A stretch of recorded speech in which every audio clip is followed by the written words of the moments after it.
Stacy's parents have big news. Her handsome anime dad got a job transfer back to New York City. Stacy's excited until her New York friend Laine reminds her she was unpopular before she left. Stacy McGill? An unpopular kid? I can't believe that. Argo Funk Book Review. Argo Funk Book Review. So there's a chapter where Stacy is sad when she hears the news. Next, there's a chapter where Claudia is sad when she hears the news. Next, there's a chapter where all the club members are sad when they hear the news. That's 3 chapters in a row where everybody gets sad. The club members want to throw a special goodbye party for Stacy, but they don't have any money, and Christy has forgotten her stepfather is a millionaire who would gladly pay for everything. There's a chapter about Dawn's brother Jeff. Jeff is sad because he wants to live in California with his dad. It's an interesting contrast to Stacy, because Jeff wants to move away, but Stacy doesn't. I wanted to see more of this story, but sadly, the book immediately forgets about Jeff.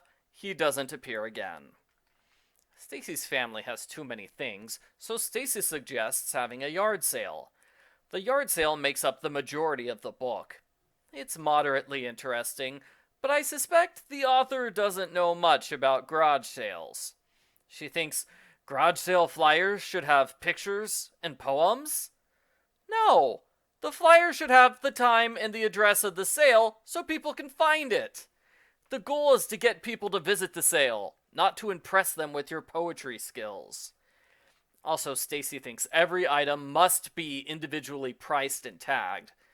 That's nice, but not necessary. In my experience, it's far more common for yard sales to have a $5 table, a $3 table, and so on. That's way easier, and it would have saved the club members quite a bit of yard sale prep time.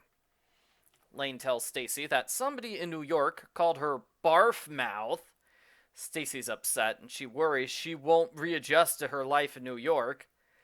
Just like Jeff, Laine doesn't appear after this, and her story is instantly forgotten.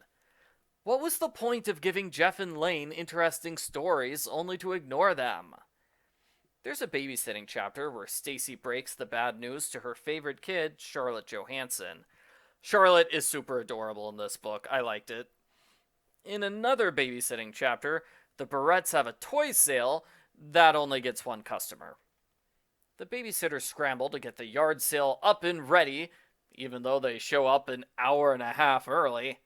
The sale's a lot of fun, and it's such a big success they make $500. Stacy's surprised when her friends throw her a big goodbye party. All the happy, wonderful kids in town are there. Christy's sister Karen is there too. They do a bunch of party games and surprise Stacy with a big cake. So there's a chapter where the girls say goodbye to Stacy at a party. Next, there's a chapter where the girls say goodbye to Stacy at a club meeting. Next, there's a chapter where the girls say goodbye to Stacy on moving day. The end. Post-book follow-up. I thought the original book was boring. This graphic novel does not make the story more interesting. The main problem is that it's slow and repetitive. As I pointed out, there are 2 places in the book where we get 3 very similar chapters all in a row. That's a shame, because the book had unfinished stories with Jeff and Laine. I would much rather have a resolution to those dropped subplots over seeing super similar chapters. The book could have had a 3-chapter storyline about Jeff. There is a Jeff chapter in books 11 and 12, which were not included in those graphic novels. They could have put those chapters in this book. That would have varied the story a bit. I'm overthinking this, but I can't figure out when the book takes place. The original book was written in 1988, but based on the floppy disks and the Tamagotchi, this book takes place in the late 1990s. But then, Stacy's got a modern-day glucose meter for her diabetes, along with the 2016 book, Dog Man. Overall, I didn't like this book. There's not enough variation to the story. Every chapter is either about the yard sale, or it features people getting sad because Stacy's moving away. It is a faithful adaptation of the original book, but that is the main flaw. The original book isn't that good, so a straightforward adaptation is also not that good. I will give it the same score I gave the original, with one extra point because Charlotte was adorable. Hopefully, things will improve with the next book in the series, Hello, Mallory.